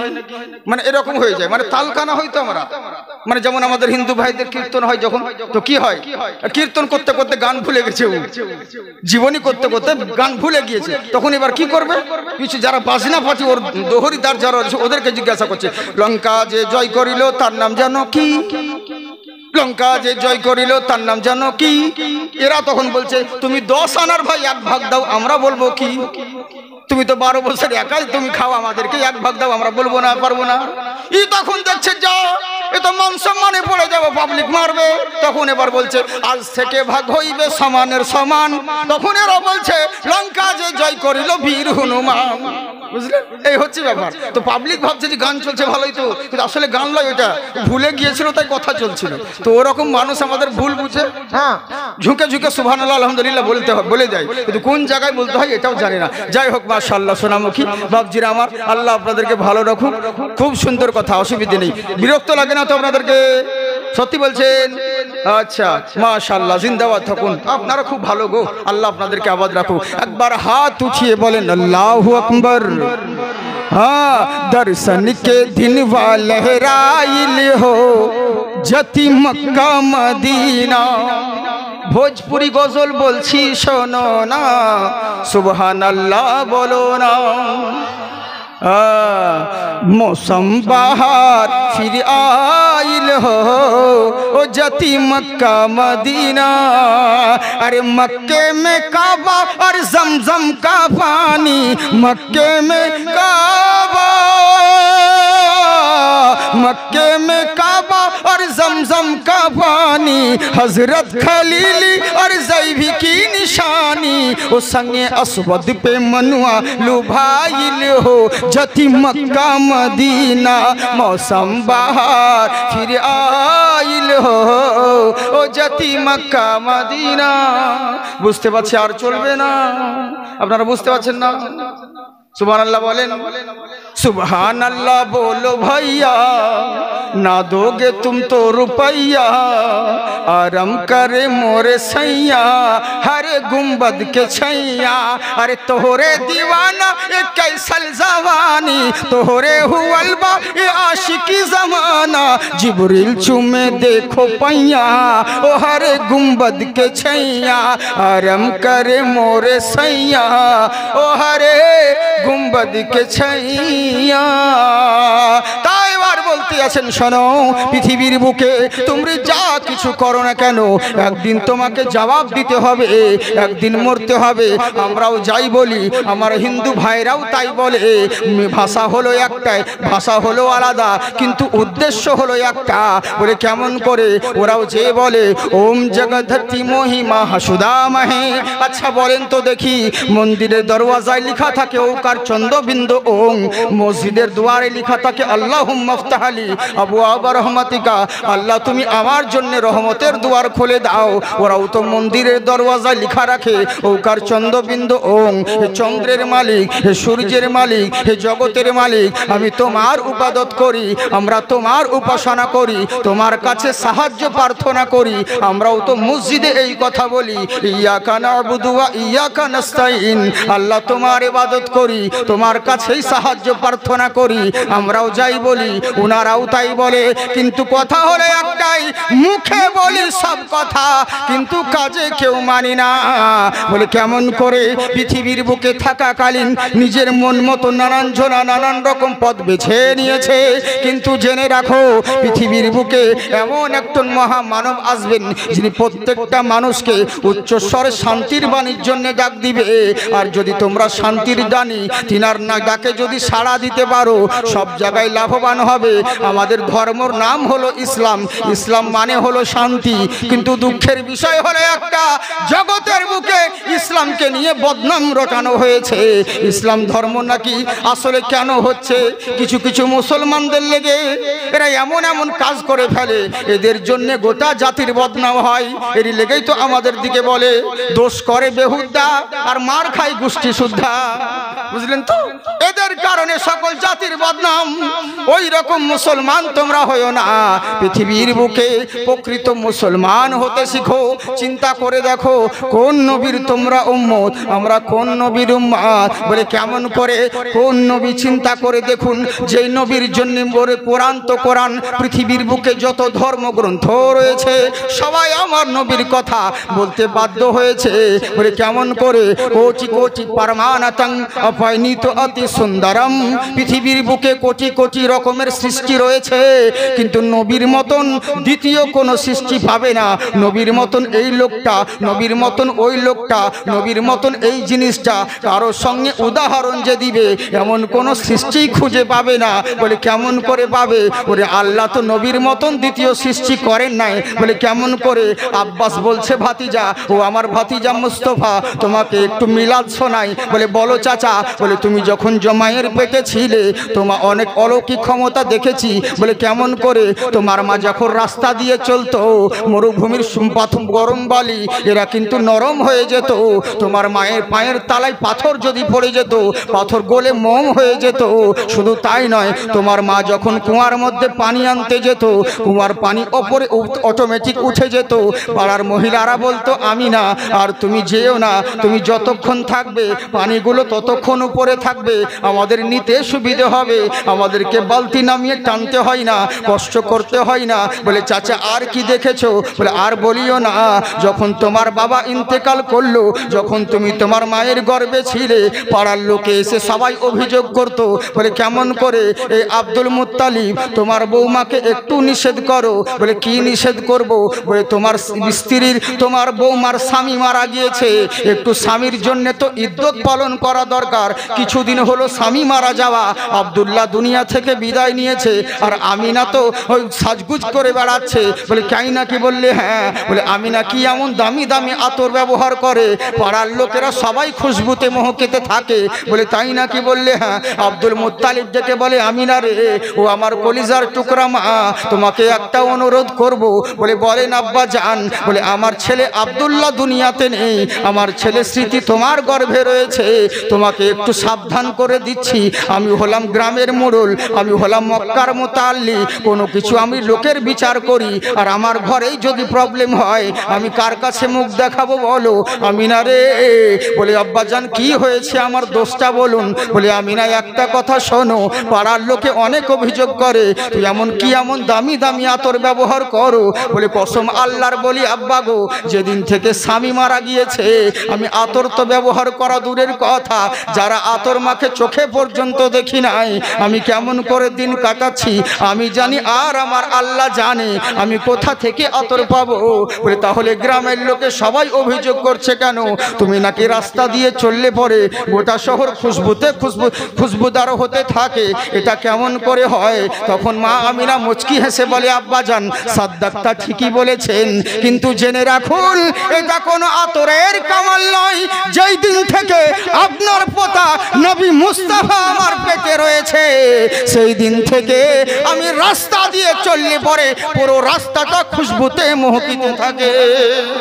বুঝলেন? এটা আমার ছেলের কলমা, আমার কোনো কিচ্ছু নাই। তখন আব্বাস বলছে, ভাতিজা এরকম অলৌকিক ক্ষমতা দেখেছি যেদিন তুমি জন্মগ্রহণ করেছিলে। আশেপাশে মরুভূমির গাছগুলো, এগুলো শুকনো গাছগুলো ফুলে ফলে ভরেছিল। বলে তাই নাকি? বললে হ্যাঁ। আব্দুল মুত্তালিব বলে, ওরে শোনোর কথা বাদ দে, আমি হলাম মক্কার মুতাল্লি। আমার দেশে শাম থেকে লোক আসে, আমার মক্কায় ইরান থেকে লোক আসে, জর্দান থেকে লোক আসে, তামাম জগৎ থেকে আমার মক্কায় লোক আসে। বহু মানুষ দেখেছি, বহু জনকে দেখেছি, আমার নবীর মতন কাউকে দেখি নাই। জিবরিল আমিন বলছেন, ইয়া রাসূলুল্লাহ নবী গো। বলে কি হয়েছে? আমি কসম আল্লাহর বলি, 1,24,000 পয়গম্বরকে আমি দেখেছি হুজুর। বলে তাই নাকি? বললে হ্যাঁ। আদমকে দেখেছি জান্নাতের মধ্যে, নূহ নবীকে দেখেছি কিস্তির মধ্যে, ইব্রাহিম নবীকে দেখেছি মিনা প্রান্তরে, ইসমাইল নবীকে দেখেছি মিনার প্রান্তরে। আমি দেখেছি হুজুর ইউসুফ নবীকে কুয়ার ভিতরে দেখেছিলাম, ইউনুস নবীকে মাছের পেটের ভিতর দেখেছিলাম। শুধু তাই নয়, মুসা নবীকে কথা বলতে দেখেছিলাম, ঈসা আলাইহিস সালামকে আসমানে উঠতে দেখেছিলাম। আমি কসম আল্লাহর বলি হুজুর, কমবেশ 2,24,000 পয়গম্বরকে দেখেছি। আমি কসম আল্লাহর বলি, আপনার মতন নবী দ্বিতীয় কাউকে কোনোদিন দেখি নাই। আমার আল্লাহ বলে, জিবরিল শোনো, আরে দেখবেই বা কেমন করে, আমার নবীর মতন দ্বিতীয়ত আমি কাউকে সৃষ্টি করি নাই। বুঝলেন? তাই বলছে শোনো, কোটি কোটি পরমানতং আফাইনিত অতি সুন্দরম। পৃথিবীর বুকে কোটি কোটি রকমের সৃষ্টি রয়েছে, নবীর সঙ্গে কারো তুলনা হবে না, নবীর মতন কাউকে দেখতে পাবে না। বলে তাই নাকি? বললে হ্যাঁ। বলে ঠিক আছে, মেনে নিলাম, নবী না হলে খুবই সুন্দর হবে, নবী না হলে দেখতে সবার চাইতে ভালো হবে, কিন্তু দেখতে সাইজে তো আমাদের মতন হবে। বলে সেটাও হবে না। বলে কেমন করে? অন্য বাবা শিষ্যাতে একটা কথা জেনে রাখো, লক্ষ কোটি লোকের মাঝখানে যদি বিশ্ব নবীকে দাঁড় করিয়ে দাও, না নবী লম্বা হবে, না বেটে হবে, মিডিয়াম সাইজের মহামানব হবে। কিন্তু যদি মনে করো নবীর কাছাকাছি দাঁড়িয়ে একটু মেপে দেখবো নবী বড় না আমি বড়, ওরকম কোনোদিন হবে না। বলে কেমন করে? আল্লাহ নবীকে এমন করে সৃষ্টি করেছেন, লক্ষ কোটি লোকের মাঝখানে যদি নবীকে দাঁড় করিয়ে দাও, সবার উঁচুতে নবী মুস্তাফার মাথা দেখা যাবে। বুঝলেন? এই দিক থেকেও নবী তোমাদের মতন নয়। বলে তাই নাকি? বললে হ্যাঁ। বলে শুনে রাখো। আচ্ছা বলো তো দেখি, এই যে চন্দ্রের উপাসনা করো কিসের জন্যে? কারণ চন্দ্র তোমাদেরকে আলো দেখাই বলে। চন্দ্রের জ্যোৎস্নার আলোতে ফসল উৎপন্ন হয়, জ্যোৎস্নার আলোতে কত কি উপকৃত হয়। এর লেগে সূর্য চন্দ্রের পূজা করো, সূর্যের পূজা করো। কারণ সূর্য না হলে দিনের মুখ দেখতে পাবে না, অন্ধকারে ডুবে মরবে বলে। বলে হ্যাঁ হ্যাঁ হ্যাঁ। বলে আচ্ছা জেনে রাখো, হঠাৎ করে একদিন যদি সূর্য আর চন্দ্র যদি ধর্মঘট করে দেয়, একটা দিন যদি না উদয় হয়, তাহলে কি হবে বলো? বলে পৃথিবী ধূলিসাৎ হয়ে যাবে, পৃথিবী অন্ধকার হয়ে যাবে, পৃথিবী প্রলয় ঘটে যাবে। বলে তাই নাকি? বললে হ্যাঁ। বলে জেনে রাখো, নবী মুস্তাফাকে পৃথিবীর বুকে ওঙ্কারা পধারিত ভূমণ্ডলী, পৃথিবীর বুকে নবী মুস্তাফাকে দাঁড় করিয়ে দাও, সূর্যের দরকার হবে না, চন্দ্রের দরকার হবে না, নবী মুস্তাফার বডির আলোতে সারা পৃথিবী আলোকিত হবে। এখনো সেই নবী, উনার যাকে যদি সাড়া দিতে পারো, তোমরা সব জায়গায় লাভবান হবে। ওরে নবী শুধু মুসলমানদের জন্য নয়, জাকির হোসেনের যেই নবী, জয়দেবেরও সেই নবী, শঙ্করের সেই নবী, আব্দুল খালেকের যেই নবী, আব্দুল সাদ্দামের যেই নবী, জেনে রাখো বিষ্ণু দাসেরও সেই নবী। এক কথার 100 কথা সমান। আল্লাহর খোদাই যত দূর, নবীর মুস্তাফাই তত দূর। সমগ্র সৃষ্টি জগতের জন্য রব হলেন মহান আল্লাহ, তেমনি সমগ্র সৃষ্টি জগতের জন্য রহমত হলেন রাসূলুল্লাহ। জেনে রাখো, আল্লাহ হলেন রব্বুল আলামিন, আমার নবী হলেন রাহমাতাল লিল আলামিন। তাই জেনে রাখো, ওই নবী মুস্তাফার কাছে যদি সাড়া দিতে পারো, উনার জিন্দেগিকে যদি ফলো করতে পারো, ওখানেও লাভবান হবে, ওখানেও কামিয়াব হবে। তাই শোনো ইহুদি, বেঁচে থাকাকালীন আমি মরতে হয় মরে যাব, বেঁচে থাকাকালীন নবীর বেয়াদবি কোনোদিন সহ্য করব না। তখন ইহুদি বলল, বা আবু তালহা, তোমার ছেলে অসুস্থ হয়েছে, হেকিম কবিরাজ বাদ দিয়ে নবীর বাড়ি গিয়েছো, এরই লেগেই তো তোমাকে বলতেছিলাম। আমি কি এখান থেকে বলছিলাম নাকি? বলবো না ছেড়ে দেবো? বলবো সত্যি বলছেন? কতক্ষণ বলবো? সারা রাত। হ্যাঁ, বাপের মাল তো সারা রাত। আল্লাহ আপনাদের জাজবা ভালো রাখো। সোনামুখী আমার অতক্ষণ মানে বেশি নয়, তার জন্য না। কারণ জানেন তো আজকে জুম্মার দিন, এই জুম্মার দিনের জন্য খুব মাথায় সকলের টেনশন থাকে, বুঝতে পারছেন? কারণ ইমামতি কঠিন জ্বালা। আমি তো করি না, মাঝে মধ্যে এক এক জায়গায় জুম্মা মানে ভাগ করা আছে, এখানে এক জুম্মা ওখানে এক জুম্মা, তো জুম্মা পড়াতে হয়। তো জুম্মা জানেন তো কি আবার সিস্টেম, ইমামতি যে ইমাম সাহেব আছে বলে ভার বলিয়েন না জাকির ভাই, এত জ্বালা সত্যি। যে ইমামতি করা খুব জ্বালা গো। গ্রামের ওড়ে হচ্ছে এক মসজিদ, গ্রামের শেষে। এবার রমজান মাস, যাদের কাছে বাড়ি যাদের দূরে বাড়ি, রমজানের সেহরির জন্য মৌলানা ডাক দেয়, শুনতে পাই না, ওরা তখন মসজিদের কাছে ইনারাই পানি নিতে আসছে আর মৌলবীকে শুনিয়ে শুনিয়ে বলে, আচ্ছা গ্রামের মোড়রা মৌলবী রেখেছে বোন, শুধু খেয়েছে দেশ আর ঘুমিয়ে থাকছে, হ্যাঁ কোনো সাড়া শব্দ কিছু দেয় না, কিছু বলে না, আমরা সেহরি রান্না করতে পারছি না, এই কথা বলে মানে টানা দিচ্ছি। এবার যাদের কাছে ঘর এরা তখন বলছে, গ্রামের মোড়রা যে কোন মৌলানা রেখেছে বোন, বলে কেন, বলে খেয়েছে দেশে ছাগলের মতন ভাবিয়ে যেছে, খালি নিজে শুতেও না কাউকে শুতেও দেয় না, নিজে ঘুমাইও না কাউকে ঘুমাতেও দেয় না, হ্যাঁ খালি চেঁচিয়েই যেছে। আচ্ছা মৌলবী যাবে কোন দিকে বলে, কোন দিকে যাবে? এক গ্রামে যাচ্ছে, বলছে তুমি কিয়াম দরুদ করো, বলেন না, বলে আমাদের এখানে কিয়াম দরুদ হয়, তাহলে তো তোমাকে নেওয়া যাবে না, চলবে না, ভাগো। ওখান থেকে আবার অন্য গ্রামে গেছে মসজিদে, তো দেখছে ওই গ্রামে বলেছে কিয়াম দরুদ করি না, তো এইখানে তাড়িয়ে দিল, তো এখানে তার বলা যাবে না। এরা এইখানেও জিজ্ঞাসা করছে, তুমি দরুদ কিয়াম করো, বলে হ্যাঁ করি, বলে আমাদের এখানে তো দরুদ কিয়াম চলে না, চলবে না, তোমাকে রাখা যাবে না। মৌলবী কি করবে, বুঝলেন? এই হচ্ছে ব্যাপার। আমাদের কেউ নাই সোনামুখী, আমাদের উঠতেও মানে দোষ, বসতেও দোষ। মৌলবীদের কঠিন যা, মৌলবী যা বলবে। বাংলাদেশের এক মৌলবী শুধু বলেছে মুরব্বী, বাস ওইটাই ভাইরাল। কোন বাচ্চা বলছে দুঃখ করে প্লিজ ক্ষমা করে দাও, বাস ওইটাই চলে যাচ্ছে, মানে যা বলবো সেটা প্রবলেম। হ্যাঁ, ওয়াজ করতে করতে বক্তার লুঙ্গি পর্যন্ত খুলে যাচ্ছে গো, কিন্তু সমাজ হেদায়াত হয় না। আর ইদিক সেদিক করে মৌলবী যেটাই বলছে, ভালো জিনিসগুলোকে নয়, যে কোনো একটা খারাপ নেগেটিভ জিনিসকে তুলে নিয়ে ওটাকে নিয়ে এসে যা ইচ্ছা তাই। হাই রে হাই রে হাই রে হাই রে, কি বলবো, দুঃখের কথা ভাবছি। সমাজের খুব দুরবস্থা চলছে, কোন দিকে যাব কথা ভাবনা চিন্তা করে বলতে হয়। বিভিন্ন খুব টেনশন হয়, কিন্তু কি করব। তবে সোশ্যাল মিডিয়া হচ্ছে কি জানেন, বেশিরভাগই মিথ্যেই ভরা। কেমন করে?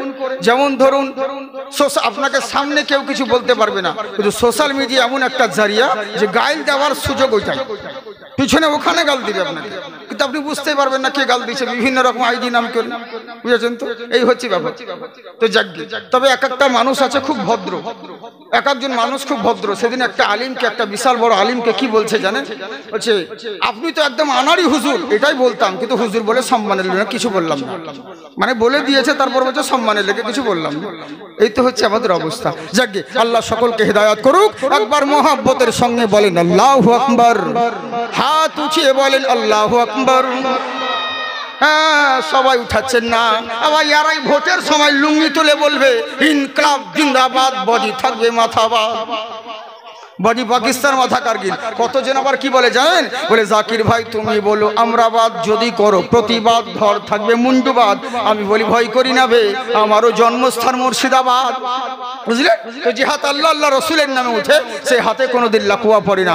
একবার হাত উঠিয়ে বলেন আল্লাহু আকবার, মাশাআল্লাহ, সুবহানাল্লাহ, জিন্দাবাদ থাকুন। কি বলছে দেখুন, খুব সুন্দর কথা আপনাদেরকে বলি। তবে আমার সাথে সাথে আমার মা বোনরা রয়েছে, মা বোনদের জন্য একটা কিছু বলাই দরকার। তবে থাক, আর বলে লাভ নেই, মা বোনদের ব্যাপারে কিছু বলবো না, ওদের ওয়াজ করবও না। হ্যাঁ, ওদের ওয়াজ করার দরকার নেই। মা বোনদের ব্যাপারে আর কি বলবো, কারণ ওদের ব্যাপারে শুধু বলাই হচ্ছে, কিন্তু একাই খাচ্ছে, আমাদেরকে তো দেয় না, একাই খাচ্ছে। লক্ষ্মী ভান্ডারের টাকা শুধু আমাদের দুয়াতে পেয়েছে, 500 ছিল 1000 হয়েছে। অনুরোধ করবো মা বোন, তোমরা একাই খেও না, একটা মাসের টাকা দান করিও মাদ্রাসায়, বাকালগাছা মাদ্রাসাতে একটা মাসের টাকা দান করবে। 11টি মাস তোমরা খাও, অসুবিধে নেই। আর যদি না দান করো তো এমন দোয়া করবো, বুঝতে পারছো, হ্যাঁ উল্টো পাল্টা সব ফাঁকা, এমন দোয়া করবো শেষবেলা দেখবে তোমার ফিঙ্গারই মিলবে না, টিপ দিতে গিয়ে ফিঙ্গারই আসবে না। হ্যাঁ, আর যদি দান করো তাহলে দোয়া করবো আল্লাহ এখন 1000 দিচ্ছে, যেন এবার ভুল করে অন্য জনের অ্যাকাউন্টের টাকা তোমাদের অ্যাকাউন্টে ঢুকে যায়। হ্যাঁ, মা বোনরা বলবে, দারুণ বলবে, আমাদের বলবে, আমাদের হুজুর। কারণ মেয়েদের বিরুদ্ধে কথা বলা উচিত নয়। কেন জানেন তো? আমি একটা দিন জালসা করে চলে যাব, কিন্তু বিপদে পড়বে এখানকার ইমামগুলো, মৌলানাগুলো। কেন বলুন তো? কারণ ওদের ভাত আপনাদেরই হাতে, মেয়েদেরই হাতে। আপনাদের যখন বাড়িতে পানি পড়বে তখন তো আপনারা শাকসবজি এনে চলে যাবেন, রান্না বান্না করবে ওরা। যদি ভাতের তলে বীজ ভরে দেয় তাহলে মৌলবীকে আর জালসা করতে হবে না, জানাজা পড়তে হবে। ভাই এরই লেগে বলছে, মা বোন তোমরা খুব ভালো, তোমরা দুঃখ করো না। ও আমাদের দিকের মেয়েদের কথা বলছি, তোমরা তো ভালো, আল্লাহ তোমাদেরকে ভালো রাখো। বুঝতে পারছেন কেমন মা? চিন্তা করুন। এবার আবু তালহা রাদিয়াল্লাহু তাআলা আনহু বাচ্চাকে কোলে করে নিয়ে বাড়ির দিকে রওনা হলো। বিবি জিজ্ঞাসা করে, স্বামী গো, নবীর দরবারে গিয়েছিলেন, কি বলল? আমার ছেলে সুস্থ হবে না মরে যাবে? তখন আবু তালহা বলছে, বিবি রে, আমার আল্লাহ যা করেন সেটা ভালোর জন্য করে, এটাকে বিশ্বাস রাখতে হবে। আচ্ছা, আপনারা জানেন তো আল্লাহ যা করে ভালো করে না খারাপ করে? হ্যাঁ, ভালো করে। হিন্দু ভাইরা, যত যে কোনো ধর্মাবলম্বী ভাইদেরকে বলবো, আমার কথা মন দিয়ে শুনেন। খুব সুন্দর কথা বলছি, যেটুকু কথা বলবো শিক্ষণীয় বিষয়। একটা কথা জেনে রাখবেন, মহান স্রষ্টা যেটা করেন সেটা ভালোর জন্য করে, কখনো কারো ক্ষতি করে না। তাহলে একটা গল্প বলে দিয়ে আপনাদেরকে, শুনবেন না ছেড়ে দেবো বলেন? শুনবেন তো?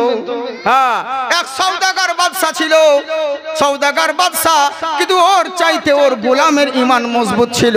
গোলাম শুধু একটাই, আমরা যেমন কেউ সুবহানাল্লাহ আলহামদুলিল্লাহ সুবহানাল্লাহ আলহামদুলিল্লাহ বলি, ওই গোলামটা শুধু একটাই তসবিহ করত, আল্লাহ যা করে ভালোর জন্য করে, আল্লাহ যা করে ভালোর জন্য করে, আল্লাহ যা করে ভালোর জন্য করে।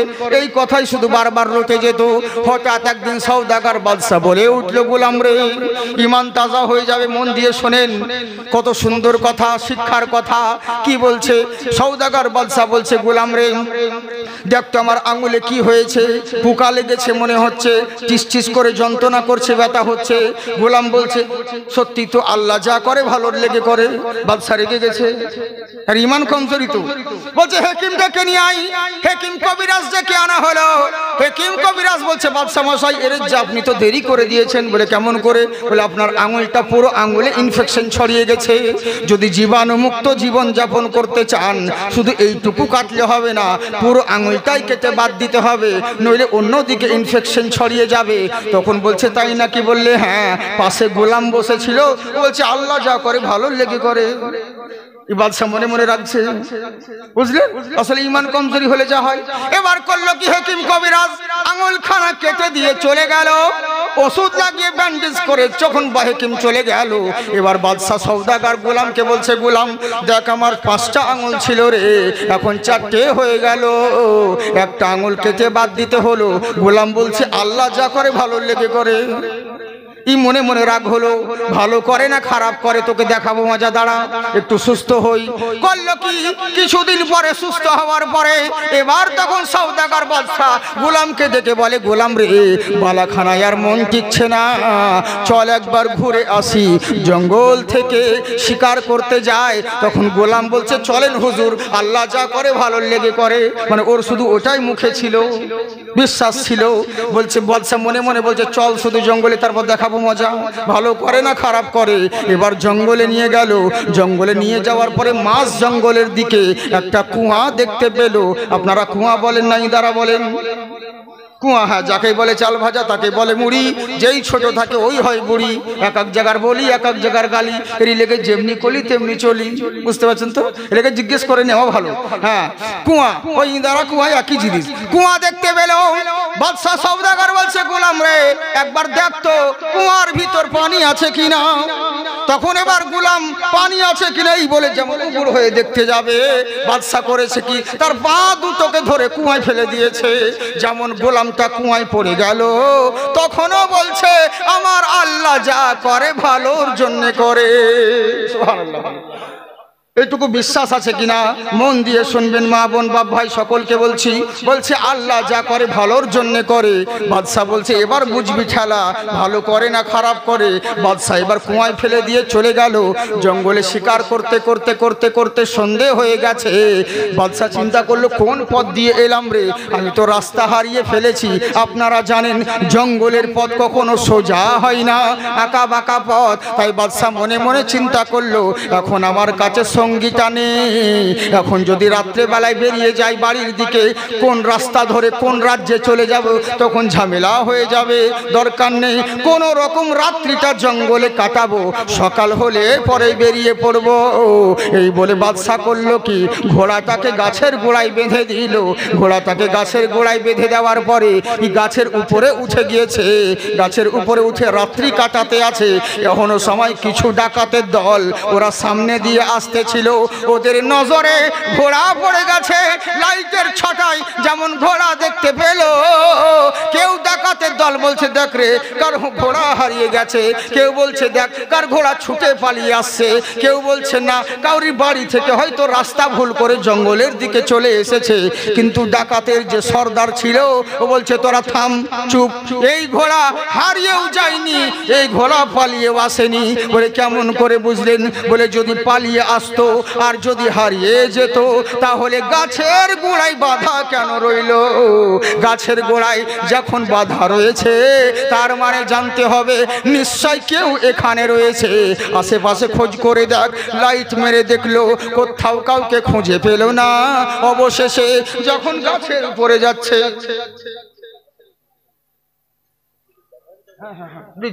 তো এবার করলো কি, যখন এবার করলো সব রকম ভাবে এই চিন্তা করে দেখলো যে নিশ্চয় গাছের মধ্যে কেউ আছে।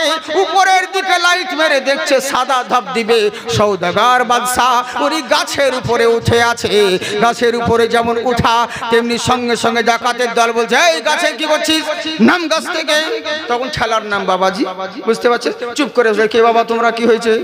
বলে এখানে কি করছিস তুই? বলে শিকার করতে এসেছিলাম, রাস্তা হারিয়ে ফেলেছি, তাই মনে মনে চিন্তা করলাম কোনো রকম ভাবে রাত্রিটা জঙ্গলে কাটাই, তারপর সকাল হলে পরে বেরিয়ে পড়বো। বলে তাই নাকি? বললে হ্যাঁ। বলে চল আমাদের সঙ্গে। বলে কোথায়? বলে আমাদের রাজার দরবারে। বলে কেন? বলে তোকে জবাই করব। হিন্দু ভাইদের যেমন পাঠা বলি দেয়, আমাদের মুসলিমদের যেমন কুরবানি দেয়, ওই রাজ্যে ওই রাজার আমলে মানুষ বলি দিতে হয়। ওরা মানুষ বলি দিত, আনন্দ করতে করতে নিয়ে যেতে আছে। আজকে আমাদের বিশাল বড় আজকে কুরবানি দেওয়ার জন্য জিনিস নিয়ে যাচ্ছি, রাজা খুশি হবে, আনন্দ হবে, এই বলে রাজার দরবারে নিয়ে যেতে আছে। রাজ দরবারে যখন নিয়ে গেল, এবার রাজা দেখা মাত্র খুশি হলো। বলে দারুণ জিনিস নিয়ে এসেছিস রে, একে কয়েদখানায় রেখে দে, এখন তো রাত্রি হয়ে গেছে, সকাল হওয়ার পরে কুরবানি দেব। বলে ঠিক আছে। কয়েদখানায় রাত্রিটা কাটলো। সকাল হওয়ার পরে রাজা বলতে লাগলো ও কর্মচারীরা একবার একে ভালো করে তেল পানি মাখিয়ে দে, ভালো করে গোসল দিয়ে দে। তেল মাখানো হলো, গোসল দেওয়া হলো। রাজা বলল শোন, আমি উপরে তো দেখছি ভালো আছে, তবু মনের ভিতর সন্দেহ কেন থাকে, একবার ভালো করে চেক করে নে। কর্মচারীরা বলছে হুজুর এ তো ভালোই জিনিস আছে।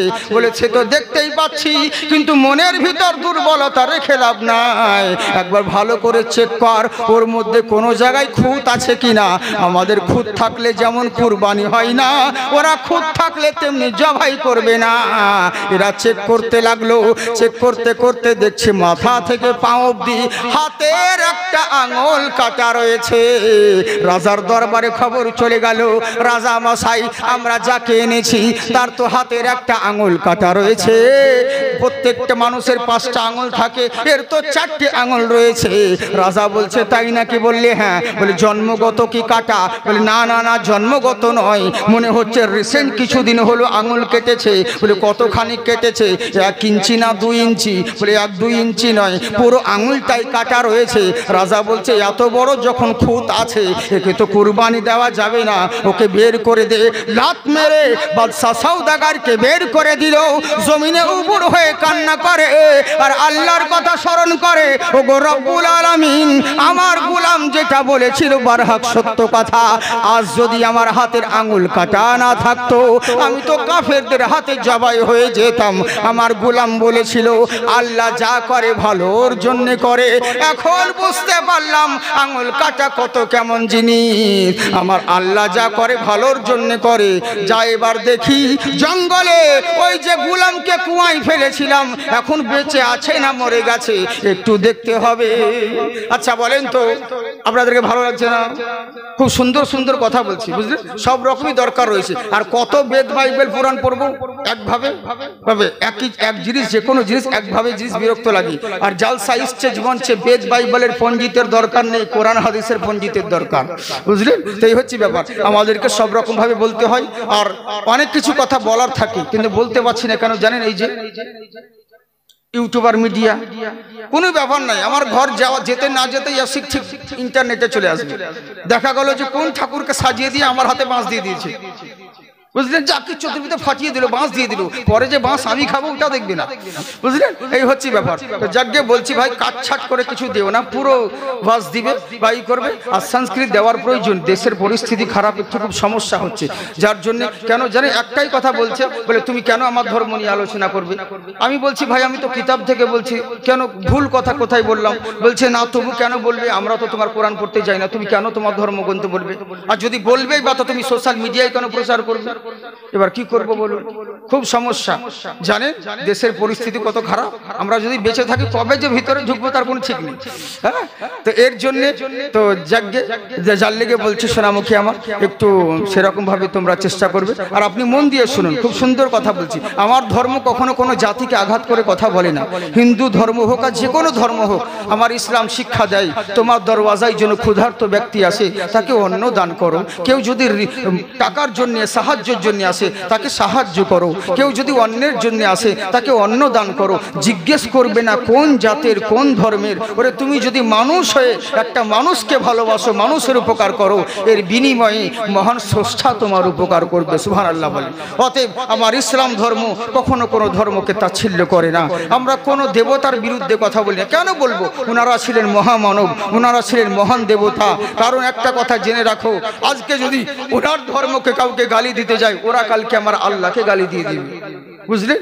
এই জন্য সূরা আল মাইদায় নিষেধ করা হয়েছে কখনো কোনো ধর্মের বিরুদ্ধে কোনো আঘাতমূলক কথা বলবে না।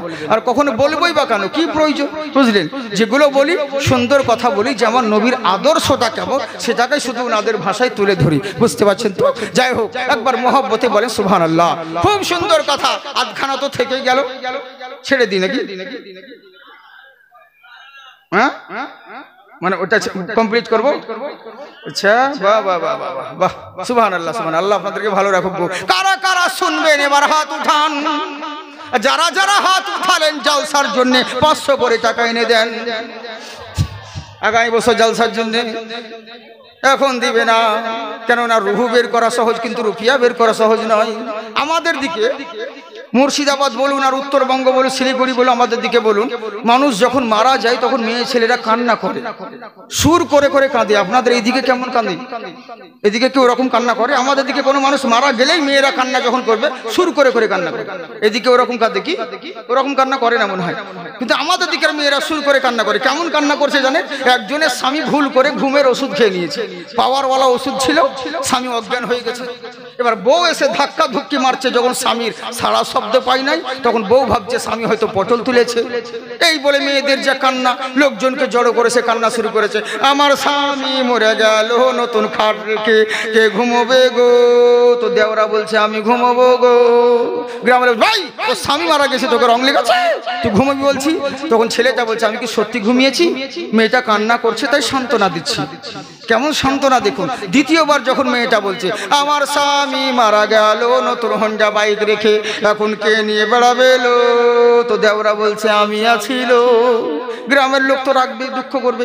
গ্রামের মোড়রা বলছে শোন বাবু, ওর দুঃখ, স্বামী মারা গেছে, ওর ব্যথাও বুঝছে, তোর কি আনন্দ হচ্ছে বাইকে নিয়ে বেড়াবি বলছি? ছেলেটা রেগে বলছে তোমরা শুধু আমাকে বলছো কেন?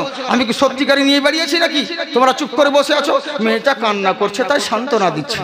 কেমন সান্ত্বনা দেখুন। তৃতীয়বার যখন মেয়েটা মেয়েটা বলছে আমার স্বামী মারা গেছে, 1 লাখ টাকা ঋণ করে, কে পরিশোধ করবে গো? তখন দেওরা যাই গ্রামের মোড়লা, শুধু কি আমি একাই সান্ত্বনা দিব, তোমরা দাও না? আমি কি ঝিকা নিয়েছি? বুঝলে, মানে ঘুমোবার সময়ও, ভাইকে নিয়ে যাওয়ার সময়ও এখন মাল্লু দিতে হবে, তখন মোড়লদেরকে বলছে। তো আপনাদেরকে বলছি, কারা কারা শুনবেন হাত উঠাচ্ছেন, পয়সার কথা বলা মাত্র এমনি করছেন, এরকম করেন না শোনা। একবার হাত উঠিয়ে বলেন আল্লাহু আকবার। বিশ্ব জগতে ঘুরলে যার জোড়া পাবে না, আমার নবীর মতো আর নবী হবে না। মোহাব্বতে সুবহানাল্লাহ বলেন।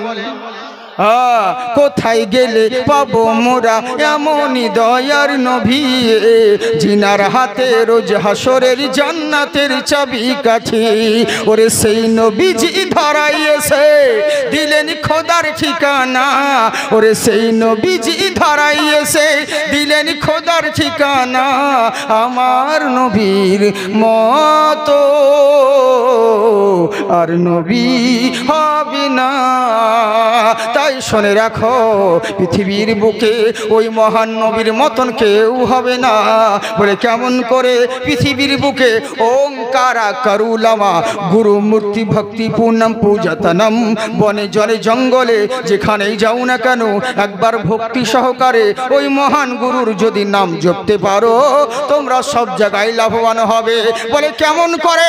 একটা কথা জেনে রাখো, পৃথিবীর বুকে ওই যে মহামানব, তুমি কি ভেবে নিয়েছো মুসলমানদের নবী কিসের জন্য নাজির হয়েছে?